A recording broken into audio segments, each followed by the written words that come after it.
Buenas noches, bienvenidos al banquillo, gracias por estar con nosotros hoy en una fecha especial para los cristianos católicos de nuestro país. Es el día de Nuestra Señora de Suyapa y continuando con nuestra serie de escuchar a los ciudadanos que se postulan para dirigir los destinos del país, hoy nos acompaña una dama, la abogada Maribel Espinosa Turcios, precandidata presidencial por el Partido Liberal en el movimiento Todos por Honduras. Así es. Abogada, ¿qué tal? Bienvenida.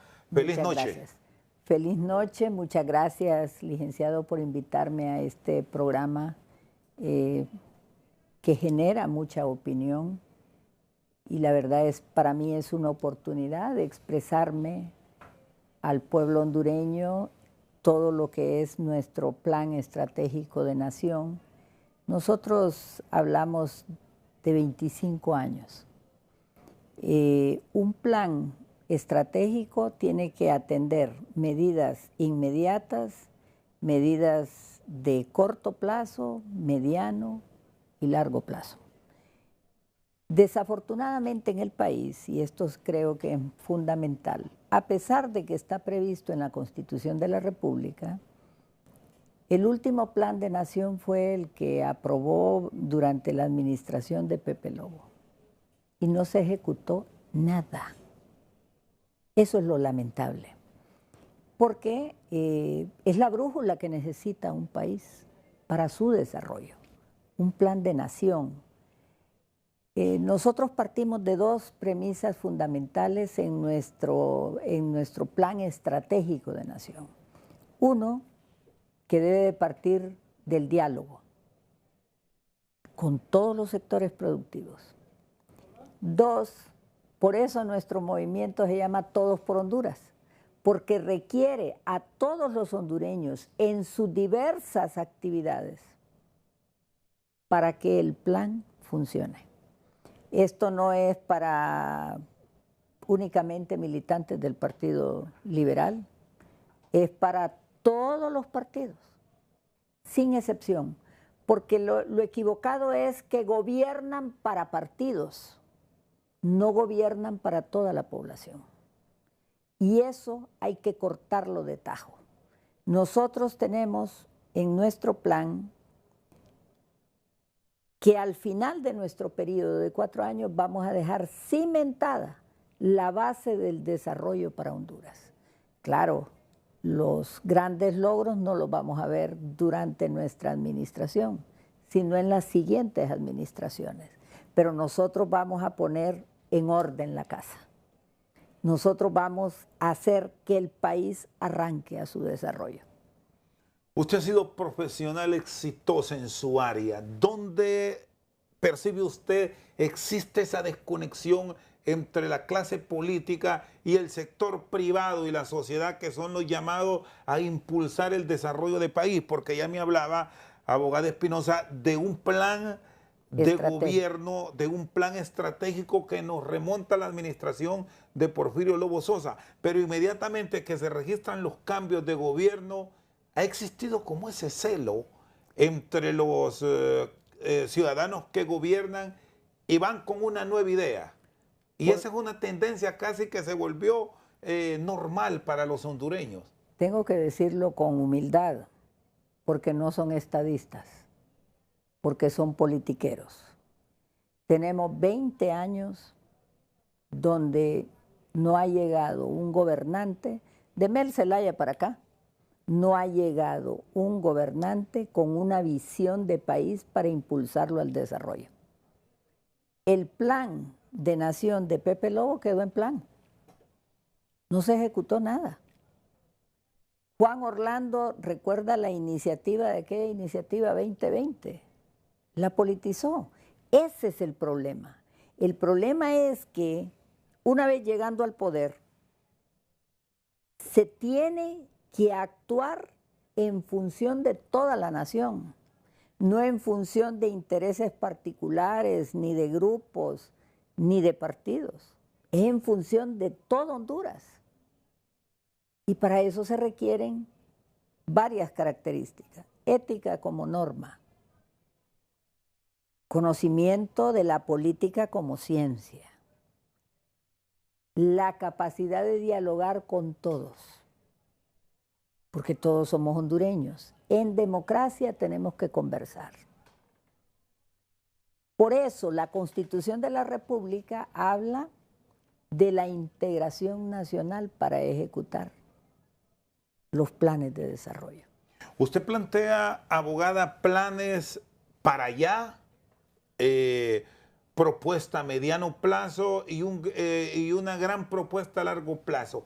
Para allá, vista la circunstancia que en este 2025 nos enfrenta como país y que tendremos las primarias en 33 días. Los hondureños acuden a las urnas y definen quién será el candidato del Partido Liberal.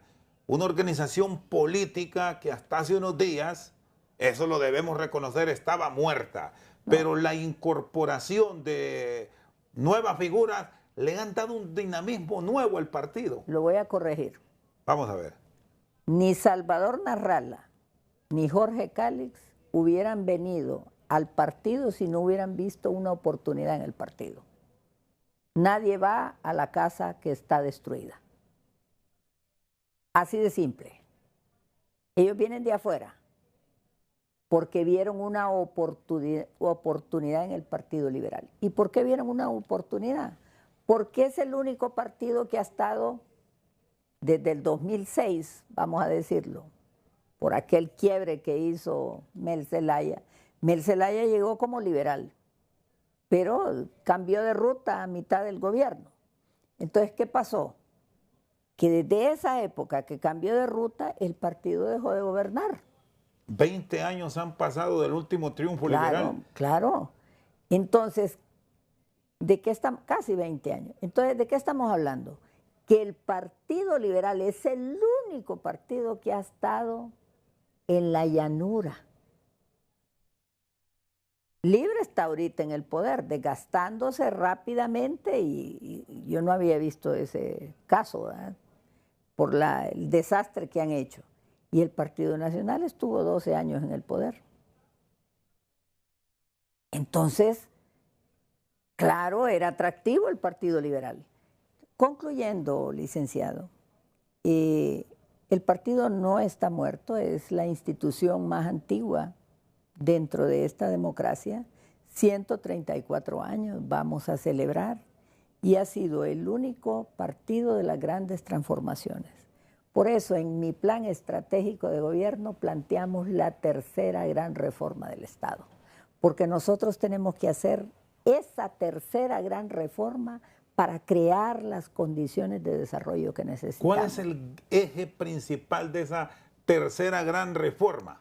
Bueno, la sistematización y automatización de la administración pública, especialmente sus procesos de compras.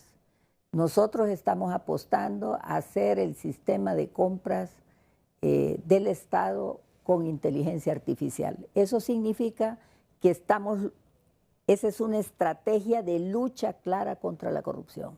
Ningún ser humano va a intervenir en la decisión de a quién adjudicar los contratos, sino que lo vamos a hacer a través de inteligencia artificial. Si las oferentes cumplen con los requisitos, es algo automático, es un sistema. Y no va a haber intervención de mordidas, coimas, todas esas cosas asquerosas que se dan en la administración pública. Nosotros estamos enfocados en la austeridad en la administración y la simplificación administrativa con apoyo tecnológico. Tenemos ya listo un grupo de leyes que se tienen que presentar al Congreso para su aprobación, pero también tenemos ya el grupo de decretos ejecutivos para hacer posible este esquema de dinamizar, transparentar y facilitar todos los procesos de la administración pública. Con eso es un logro enorme porque estamos nosotros en nuestro plan estratégico atendiendo los problemas con integralidad. Luego, necesitamos democratizar muchas cosas. Por primera vez en muchos años, el Poder Ejecutivo va a presentar iniciativas de leyes claras para cambios profundos. Ejemplo, reducción del número de diputados en el Congreso Nacional. 2, como iniciativas de ley. 2, cambiar las elecciones para alcaldes y diputados y presidencia de la República, las fechas. 3, llevar los ciudadanos a las mesas electorales conocidas legalmente como unidad receptora de votos. 4, democratizar los partidos políticos. ¿Para qué todo esto? Impedir de manera constitucional el nepotismo en la administración pública. Además, restablecer prohibiciones para la parentela en cargos de elección popular. Lo que quiero explicarle es que si nosotros no sentamos bases sólidas de respeto a la Constitución y observancia de la ley, no vamos a generar la confianza que necesitamos para que vengan los inversionistas extranjeros. En nuestro plan estratégico está, 1, restablecer nuestro convenio en CIADI inmediatamente. 2, resolver todos los conflictos que se tienen en ese centro. ¿Y por qué digo esto? Porque a nivel mundial, un inversionista que esté en Italia, Francia, no va a querer venir a invertir si dicen, no, si ese país solo demandado está. Eso da mala imagen. Esa denuncia que se hizo, por cierto, es política. ¿Qué tanto ha afectado Muchísimo. los procesos de inversión, sobre todo en el 2024 y la proyección de este año, abogada? Profundamente, porque recuerde que todos los inversionistas internacionales consultan a las instituciones de crédito internacional, Banco Mundial y demás, fondos monetarios, y ellos, precisamente, el sistema de la CIADI es parte de todo esto. Entonces nosotros tenemos que resolver el problema. Además, yo me pregunto, ¿voy a esperar a ser condenada en lugar de llegar a una transacción sin condena? Le evitamos costos al país.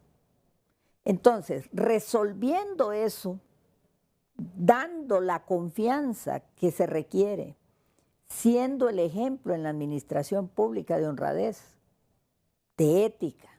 Yo soy un ejemplo. Yo presento mis declaraciones de impuestos y son públicas. Aquí en este país, la de los funcionarios debería de ser pública, no secreta. Luego, he hecho mis declaraciones de bienes y eso es lo que van a hacer todos mis ministros.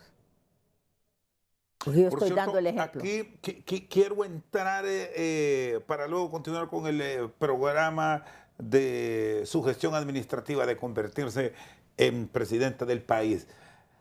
Abogada, ¿cómo está su movimiento en cuanto a la presentación de una cuenta ante la Unidad de Política Limpia? Porque los números que ha reflejado la institución son muy bajos, muy pocos de los aspirantes a todo nivel. Sí. Han llegado con ese que es un requisito que deberían cumplirlo a cabalidad, no con aquel argumento que como no ha iniciado el proceso de investigación, muchos están esperando. No, efectivamente, y tiene una explicación esto. En el movimiento Todos por Honduras, la principal aportante he sido yo, con recursos propios. Y me he encargado de enviar, ¿verdad?, a nivel nacional a todos mis coordinadores para los eventos, los gastos de los eventos en los que yo participo y demás, para apoyarlos en sus candidaturas.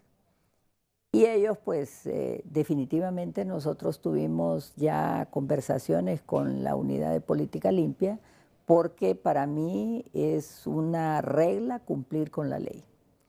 Y en ese sentido voy a ser quizás la única que incluso paga impuestos sobre lo que aporta. Está dentro de mi declaración de impuestos sobre la renta. ¿Y por qué hago esto? Porque he tenido una vida de cumplimiento de la ley. Soy de las pocas precandidatas que en los últimos 5 años no invertí, pagué 22, casi 22 millones de lempiras en impuestos sobre la renta. Y eso es una contribución considerable para hospitales, escuelas, seguridad. Y en cuanto a la actividad de ahora, siendo así de abierta como lo expresa, ¿podemos saber cuánto ha gastado, abogada? Casi 17 millones. Solo en esta actividad política que... Desde el 3 de junio, en que hice mi lanzamiento, a la fecha. Y lo importante, licenciado, es que cuando uno decide postularse a un cargo, su vida es pública y todo tiene que ser transparente. Entonces es fácil verificar en mis cuentas de mis ingresos, por mi trabajo, mis servicios profesionales y las cuentas de donde saco el préstamo que saqué para continuar con esto. Está transparente. Yo no tengo preocupación. ¿Y tiene alguna proyección en estos días? Queda un poco menos de un mes ya para la actividad, porque vendrá al final, en los primeros días de marzo, un silencio electoral. ¿Cuánto es la proyección de inversión que tiene? Mire, debo de reconocer que eso lo tenemos que cambiar y lo vamos a cambiar. No es posible que en un país tan pobre como Honduras, el día de las elecciones se requiere un presupuesto de al menos 30 millones de lempiras. Eso es lo que se requiere. ¿Y por qué le digo esto? Porque se necesitan casi 22,000 personas en la unidad receptora de votos a nivel nacional. Esas 22,000 personas necesitan desayuno, almuerzo y cena. A 150 lempiras por cada tiempo, lo estoy poniendo así estándar, está hablando de 450 lempiras por persona solo en alimentación, más transporte, más el personal auxiliar. Entonces está hablando que solo en eso se dan casi 10 millones de lempiras. Si sumamos por persona, anda un promedio casi de 1,000 lempiras para un solo día. Por eso. Entonces, son carísimas las elecciones, entonces ahí vienen las dificultades. Voy a citar el ejemplo de don Carlos Urbizo. Don Carlos Urbizo se retiró porque definitivamente no alcanzó la meta de reunir eso para el día D. Si usted no tiene esas 22,000 personas, no hay nadie que le cuide sus votos. Entonces, si no hay nadie que le cuide sus votos, su fracaso está asegurado. Entonces nosotros, en nuestro plan estratégico de nación, tenemos claridad que tenemos que resolver el problema del Consejo Nacional Electoral. El Consejo Nacional Electoral debe de tener su propio sistema y no contratar compañías. Y lo que sí debe de haber es una compañía auditora nada más. Eso es como lo tienen en Costa Rica. Costa Rica es más barato el proceso electoral que en nosotros. En nosotros es sumamente caro. Y todo eso lo debería de hacer el Consejo Nacional Electoral y no los partidos políticos. Y debería de bajar los costos. No es posible. Fíjese que aquí puede haber un gran candidato, pero si no tiene los 30 millones para el día de no puede. Muy bien. Está con nosotros la abogada Maribel Espinosa Turcios, precandidata presidencial del Partido Liberal. Hacemos una pausa. Cuando regresemos, vamos a ampliar sobre la confianza que tienen los aspirantes a cargos de elección popular en el órgano electoral. Vistos estos escenarios que nos ha planteado, ¿vamos a una elección limpia y transparente? ¿Qué papel se espera en la transmisión de resultados electorales y en el biométrico después de la pausa? Seguimos esta noche al banquillo con la abogada Maribel Espinosa Turcios. Confía en el órgano electoral, en el TRED, en el biométrico, que es la alternativa para frenar los fraudes según los analistas políticos. Bueno, debo reconocer que no tengo confianza en la compañía Smartmatic porque están acusados 3 funcionarios principales por corrupción en Estados Unidos y tienen otras acciones a nivel mundial. Sin embargo, ante esa realidad de que es la única compañía que podía ofrecer, porque los aparatos solo son compatibles con su tecnología, entonces otros no podían competir. Todo eso tenemos que cambiarlo. Pero aquí el punto es, ¿qué compañía va a hacer la auditoría de la labor de Smartmatic? Y esa ha sido mi preocupación, y yo confío que tanto la consejera Ana Paola Hall como la consejera Cosette López van a buscar, cuando hagan ese proceso licitatorio, a las mejores compañías que puedan supervisar la labor de Smartmatic. En cuanto al plan de gobierno, usted me daba de prioridades a corto, mediano y largo plazo. Sí. ¿Cómo encontrar los consensos? Que es una frase que, por cierto, ahora se ha olvidado, porque ha sido muy difícil. Usted actualmente es diputada y conoce de lo que ha pasado. Para que toda esta propuesta marche adecuadamente y más allá de un color político. Si es buena la iniciativa, no debemos estar pensando en la bandera, sino proceder a la aprobación, abogada. Totalmente de acuerdo. Y por eso nosotros vamos a esa reconstrucción del Estado. Mire, decisiones importantes. El Seguro Social sale de la égida del gobierno. El Seguro Social va a ser administrado única y exclusivamente por los patronos y los trabajadores y el colegio médico. ¿Qué logramos con eso? Despolitizar. El Estado tiene que hacer un plan de pago por la deuda histórica que tiene con el Seguro Social, y el Seguro Social tiene que cumplir con la finalidad de atender a todos los pacientes porque ellos pagan. Es injusto que cada trabajador pague y llegue ahí y no están los medicamentos ni la atención necesaria. Eso tiene que cambiar. Otra cosa que vamos a hacer, el Infop.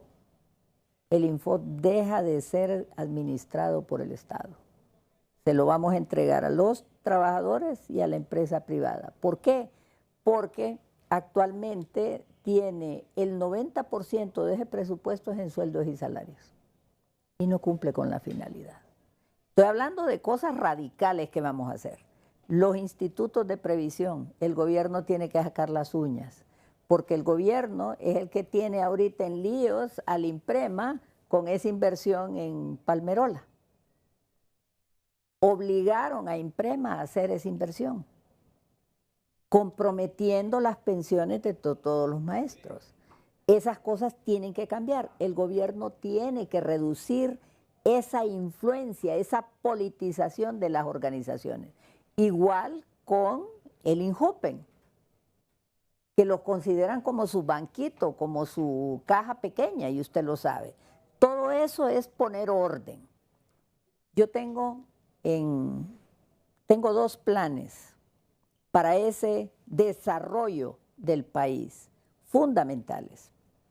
En primer lugar, se llama Programa del que está por nacer. Del que está por nacer. ¿En qué consiste?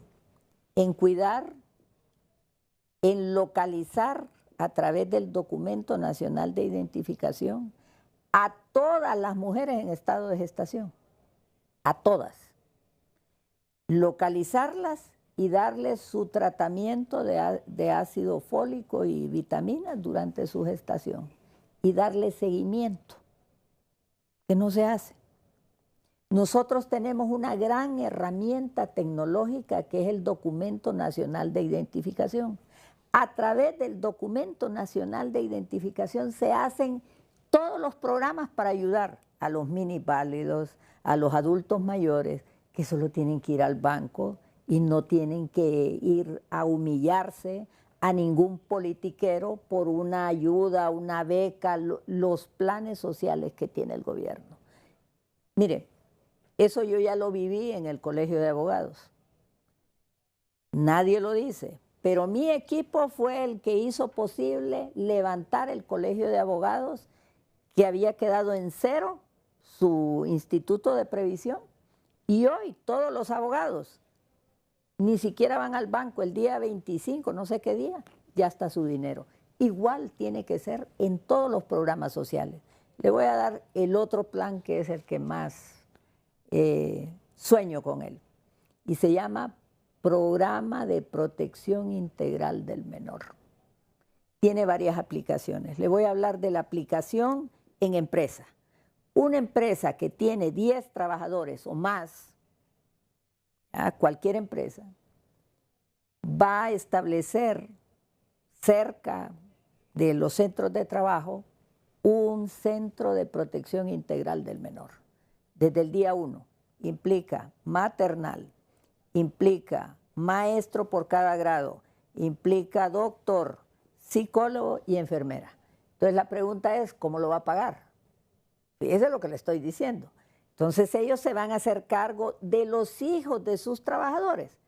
Ese es un plan integral, porque ese niño no está expuesto a las maras, ese niño va a estar 8 horas en ese centro, en la mañana recibe clases, en la tarde lo estimulan para ver sus habilidades, vamos a saber a qué se va a dedicar y va a tener comida, va a tener medicina preventiva, va a tener enfermera, va a tener psicólogo y su papá y su mamá van a estar trabajando tranquilos porque en ese centro le están cuidando a su hijo. ¿Qué logramos? El trabajador está contento. El patrono tiene a su trabajador tranquilo. ¿Quién va a pagar eso? Nosotros le vamos a hacer un crédito fiscal por el servicio que le dio al Estado. ¿Y qué estamos logrando? Que ese niño lleve continuidad. Al terminar su escuela va a hablar 2 idiomas, y no vamos a tener ese niño arriesgando su vida, que lo maten las maras, que ande en malos pasos, sino que vamos a estarlo cuidando. Aquí hay otro componente que siempre los políticos, usted ya me habló de este plan integral que incluye protección social y educación. Y seguridad. Seguridad, a eso voy. El tema de la seguridad, ¿cómo enfocarlo también de una forma integral? El género femenino, vamos a ir ahí. Sí. Las mujeres son víctimas hoy en día de una serie de vejámenes. Usted es una dama. ¿Cómo orientar un plan de gobierno pero que sea efectivo? Porque los políticos siempre han hecho esas propuestas y promesas, abogada. Usted lo conoce y se cometen no esta que acabo de dar. Con la que acabo de dar nadie lo ha hecho. Pero ¿cómo lo integra usted el tema de seguridad? Mire, la seguridad se tiene que abordar a través de 2 ejes. 1, prevención. El que le acabo de citar es seguridad, prevención. Y el otro es combate. Del combate le pido disculpas al pueblo hondureño, pero yo no puedo hablar de las técnicas de combate, por recomendación de mis asesores en seguridad. Porque yo no le voy a informar al crimen qué es lo que voy a hacer con ellos. Pero sí le puedo hablar en cuanto a las mujeres, en prevención, en ese plan que le acabo de dar, plan de protección integral al menor, ahí vamos a combatir el machismo. Ahí vamos a restablecer principios y valores. Porque vamos a cuidar a nuestros niños de verdad. Y ese mismo plan lo vamos a hacer en los mercados. ¿Quiénes lo van a manejar? Los locatarios. Pero para eso necesito un gobierno eficiente. Y el gobierno eficiente es el tecnológico que yo estoy proponiendo. Austero. No hay otra forma. Porque si no, no ajusta el dinero. Hay que ser austeros. En cuanto a la mujer, las mujeres en Honduras son maltratadas. Pero también las mujeres tienen un rol importante en ese maltrato. Entonces es un tema de educación. Tenemos que empezar. Hay más mujeres, y con el perdón de mis congéneres, son machistas. Porque si se les enseñara a los niños que no se puede violentar los derechos de la mujer, no pasaría. Así de básico. Y el área de la salud, ¿cómo fortalecerla? Porque ese es otro de los ejes. Y el área de la salud. dejamos pendiente lo económico, que falta, es el otro ya clave. vamos para. Fundamental. Área de salud. Solo le voy a dar 2 ideas. Nosotros vamos a establecer el expediente clínico universal con su documento nacional de identidad. El documento nacional de identificación, usted va a tener un expediente en el hospital escuela y en cualquier hospital público de Honduras. Y va a estar su cuadro. Si tiene una enfermedad base, si no tiene, por si tiene un problema en algún lado, ahí va a ser atendido. Pero lo más importante, ¿sabe qué es? Que con el expediente clínico universal digital, cuando se ordenen medicamentos, el médico lo da con una clave. El paciente lo recibe con su huella. Ahí estamos logrando varias cosas. Primero, que se descargue el inventario del almacén. 2, que no se roban el medicamento. 3, que recibe el paciente directamente, el medicamento. ¿Y cómo lo vamos a hacer? Con la tarjeta de identidad, el documento nacional de identificación. Entonces nosotros tenemos que entrar y usar la tecnología para ayudarnos en los diversos programas. También tenemos planeado usar la tecnología para ir a agricultura. ¿Cómo? Nosotros pensamos, tenemos 22,000, aproximadamente 22,000 ingenieros agrónomos que están concentrados en Tegucigalpa. Pero nosotros tenemos programas, alimentos por trabajo, es para la gente que no tiene nada.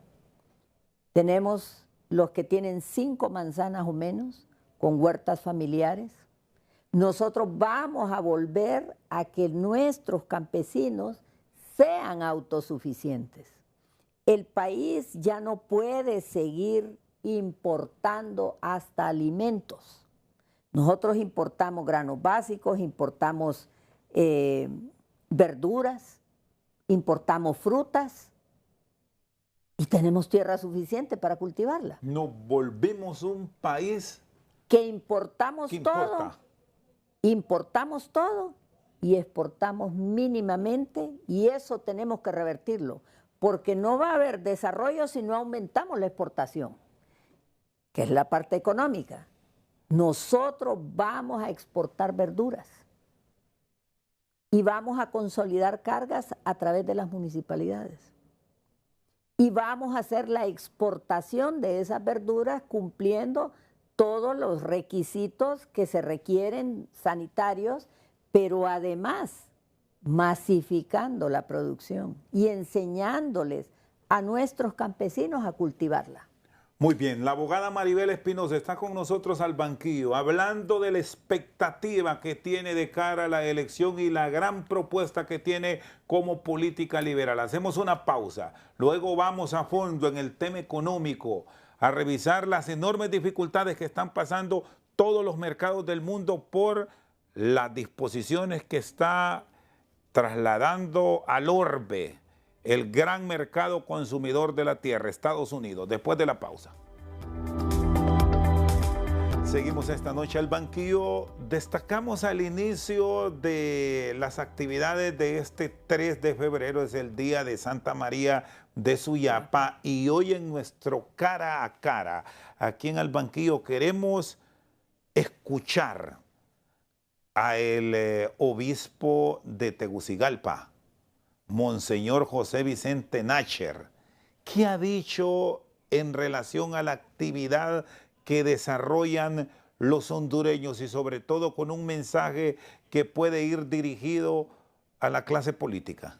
Cara a Cara es presentado por Yexterio. Cambia tu forma de trabajar, jugar y crear. Es momento del cambio junto a los Laptop Master de Yexterio. Cuando quieras lo mejor. En María Santísima solo cabe la verdad, porque la verdad cabe en todas partes y todo está vacío sin ella. Por ello, tener dos caras, es decir, una imagen formal y otra realidad escondida, no solo es claramente inmoral, sino ruptural, de romper. Tanto pasar de una realidad aparente a una segunda oculta y decisiva, la persona humana, o bien la institución que así lo hiciera, acabaría rota, insatisfecha, descontenta. En verdad, no existen dos caras, sino tres. Siempre existe un tercer rostro de ruptura, frustración, fracaso profundo. Así como el primer rostro es agradable y el segundo es fuerte, este tercero, el que manifiesta la realidad interior, es un rostro horrible. Mientras algunos creen que esa multiplicidad de rostros es inevitable, si quieres sobrevivir en este mundo, miente. No. María nos enseña que si somos dóciles a Dios, es posible y es hermoso tener un solo rostro, reflejo de un alma limpia y valiente. Vivir en la verdad no solo es posible, sino necesario. Monseñor José Vicente Nácher, abogado Espinosa, un mensaje claro. No hay que mentir. Y este es un término que al político siempre se lo recuerdan, de no tener esa doble cara. Por favor. Mire, una maravillosa reflexión, muy oportuna. Y yo quiero decirle al pueblo, necesitamos llevar la decencia al poder para que cambie el país. Lo demás es más de lo mismo.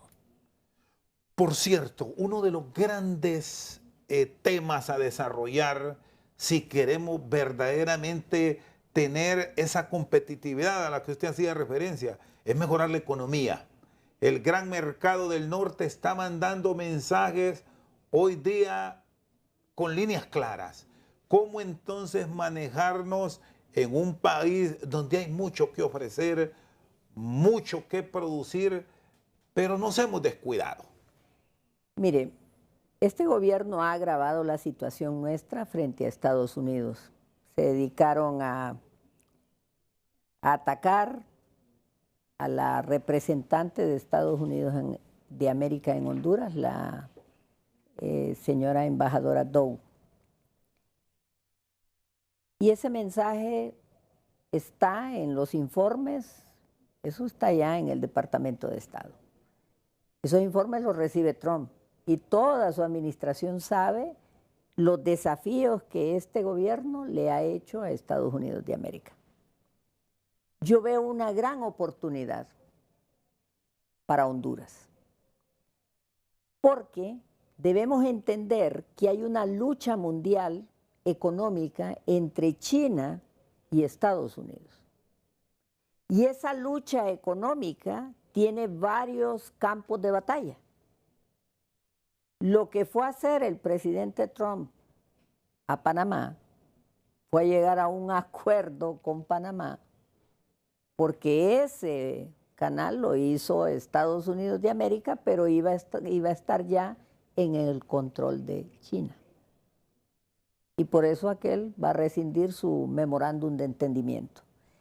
Para mí, toda esa inversión que hizo en su día Estados Unidos en China, que fue la que realmente impulsó el desarrollo de China en Hong Kong y todo lo que ha pasado, eso está regresando a casa de ellos.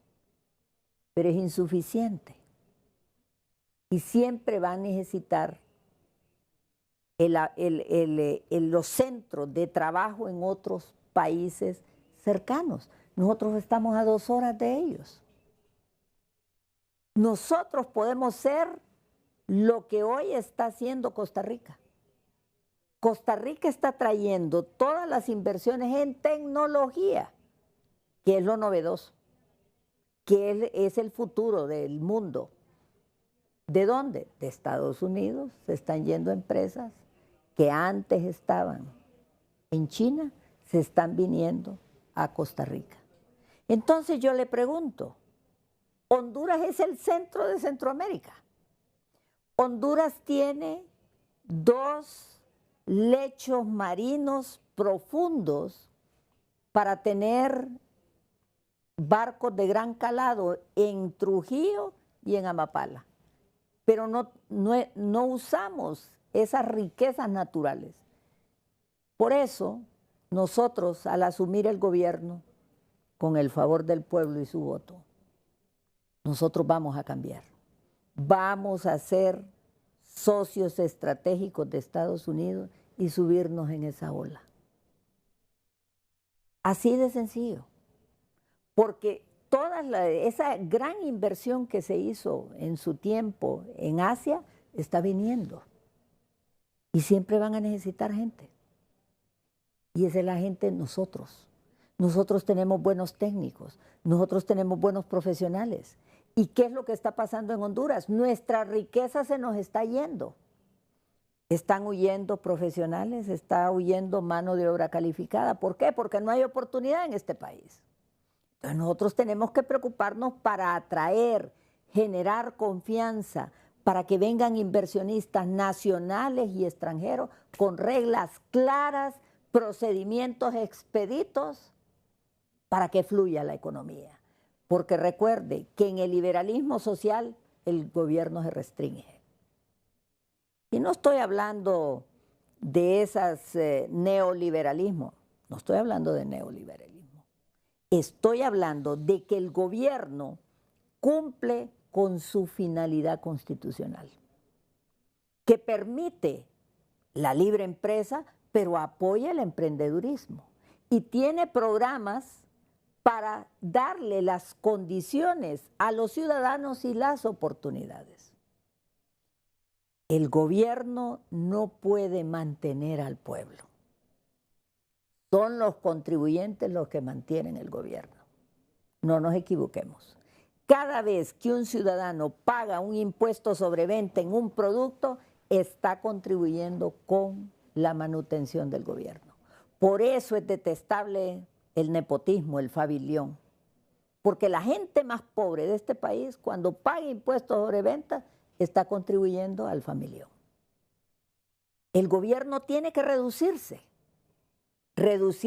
y tener programas sociales, correcto, y apoyar a los emprendedores. El 90% de los hondureños son mediana producción, no son grandes empresarios. Y yo me pregunto, ¿los apoyamos? No, realmente no. Son héroes de la economía y tenemos que apoyarlos. ¿Y cómo trasladar este mensaje a los grandes mercados? Nosotros ponemos siempre como referencia Estados Unidos por la razón lógica de que viven más de, bueno, ya casi son 2 millones de hondureños en la Unión Americana, pero igual está el mercado de la Unión Europea que no hay que descuidarlo y tampoco ver de lejos los grandes desarrollos de los gigantes asiáticos. Pero ¿cómo encontrar el equilibrio Porque nosotros, y que esto se escuche? Mire, ¿quién? ¿Este gobierno? No, que este mensaje se escuche. No, es que usted tiene que generar el ambiente de confianza del país. Y le voy a citar un ejemplo, Bukele. Bukele ha hecho su trabajo. Ha generado ese ambiente de confianza, de respeto a la ley, de orden, de condiciones favorables para la inversión, de dinamizar los procesos. En Honduras, establecer una empresa es un calvario. Bueno, hoy por cierto está en El Salvador Marco Rubio. Así es un calvario. Por eso yo empecé diciéndole, lo primero que vamos a hacer es sistematizar y automatizar. Porque yo estoy pensando en que, un ejemplo claro, licencia de conducir. usted vaya, un motorista la necesita para trabajar. ¿Tiene que ir a hacer cola? No. Ahora hay máquinas donde se toma la foto y le viene la renovación automática. Menos corrupción. Tenemos que migrar a eso. Nosotros tenemos en nuestro plan estratégico sentar las bases del desarrollo y alcanzar el siglo XXI. Estamos en el siglo XX en Honduras. Muy bien, la abogada Maribel Espinosa con nosotros al banquillo. Pausa, ya regresamos. Seguimos al banquillo esta noche con la precandidata presidencial liberal Maribel Espinosa Turcios. Estamos claros que para que todos estos proyectos tengan éxito, la prioridad es diálogo, es conversar y quitarse los colores de encima. ¿Es posible eso en Honduras en un año electoral, viendo el escenario Congreso Nacional del cual usted forma parte, abogada? Mientras esté libre en el poder no es posible el diálogo, porque ellos generan la confrontación permanente. Ellos, como estrategia política, decidieron dividir a la sociedad para poder quedarse en el poder, ya sea por las buenas o por las malas.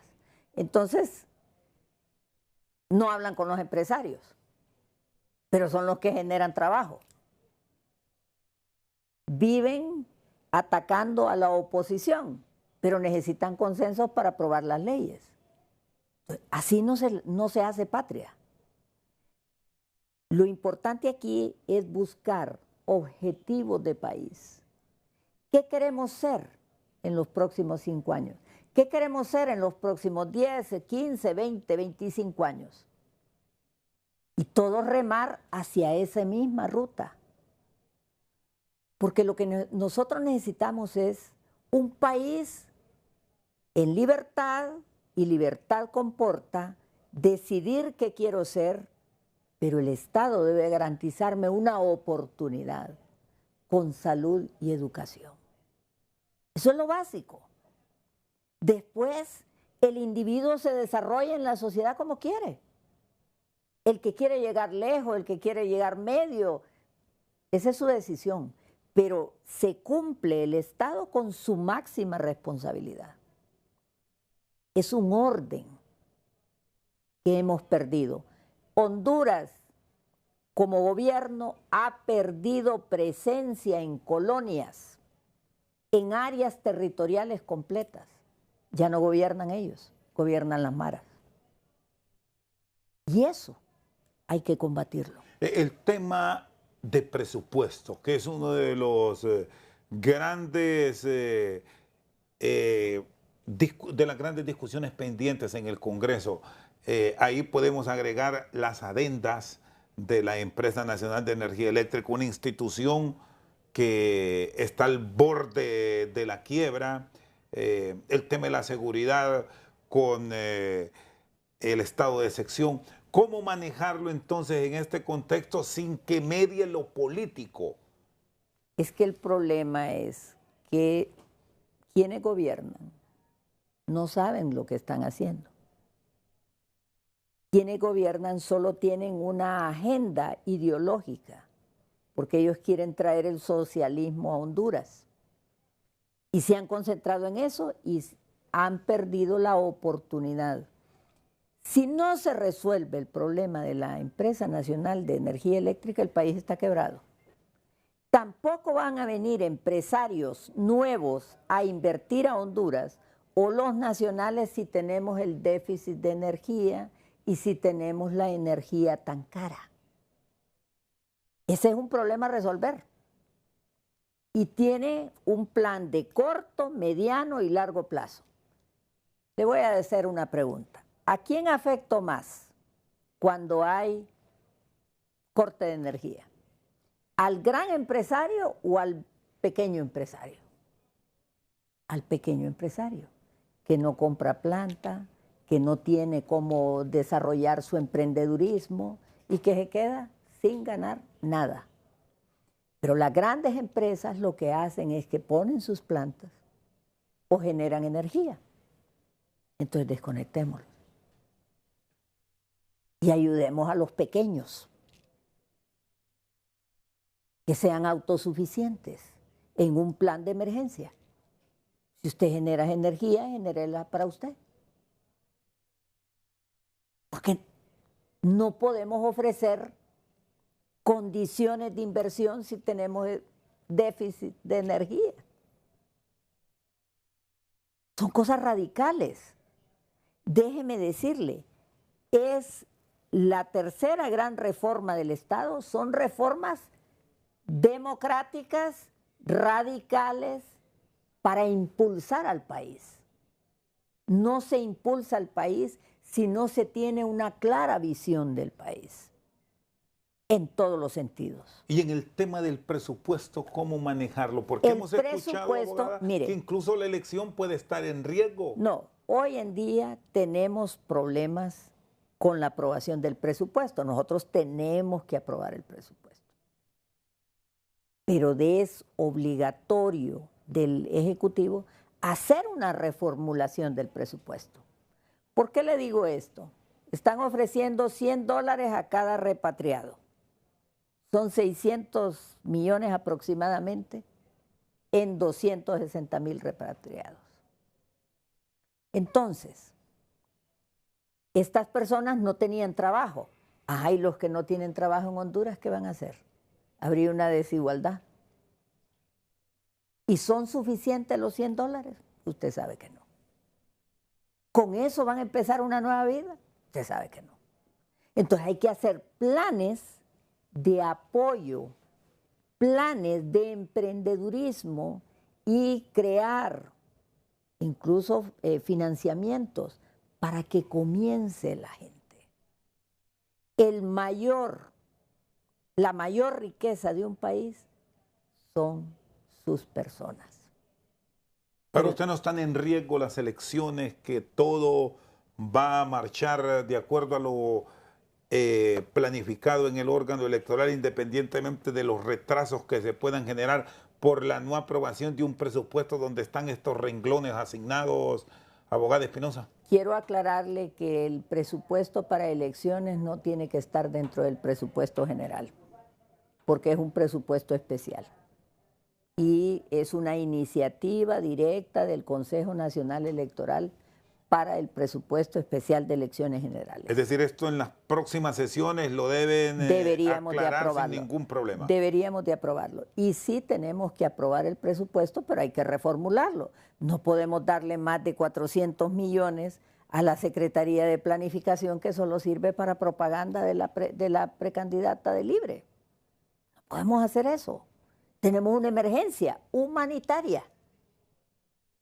Porque toda esta oleada de hondureños que tienen derecho a vivir aquí, vienen con problemas. Se endeudaron para irse. ¿Y ahora qué van a hacer? ¿Robar? No. Hay que ayudarles. Bueno, abogada, le agradezco por su tiempo. A 33 días está lista. Y debo decir que muchos ciudadanos pensaron que iba a ser alianza. Y llega con un movimiento sólido a competir. Mire, eso es parte de la violencia política contra la mujer. Pero yo quiero decirle al pueblo de Honduras, Maribel Espinosa, cada decisión que toma no es en función de mis propios intereses, es en función de Honduras. Cualquier decisión que yo tome y he tomado es pensando en mi país, no pensando en Maribel Espinosa. Porque Maribel Espinosa es de aquellas que piensa que no me pregunto cómo me va a ayudar mi país, sino cómo yo voy a servir a mi país. Mi país me dio mucho, me formó académicamente. Y yo tengo el deber de retribuirle a mi país todo lo que hizo por mí. Muy bien. Abogada, le agradezco. Feliz noche y suerte. Gracias. El 9 de marzo, día de las elecciones primarias e internas dentro del Partido Liberal, el Partido Nacional y el Partido Libertad y Refundación. Por cierto, hoy presentó ya la candidatura a la presidencia del partido. Consejo Central Ejecutivo del Partido Liberal. Porque nosotros traemos la semilla de la renovación del Partido Liberal. Perfecto. La abogada Maribel Espinosa con nosotros al banquillo. Feliz noche.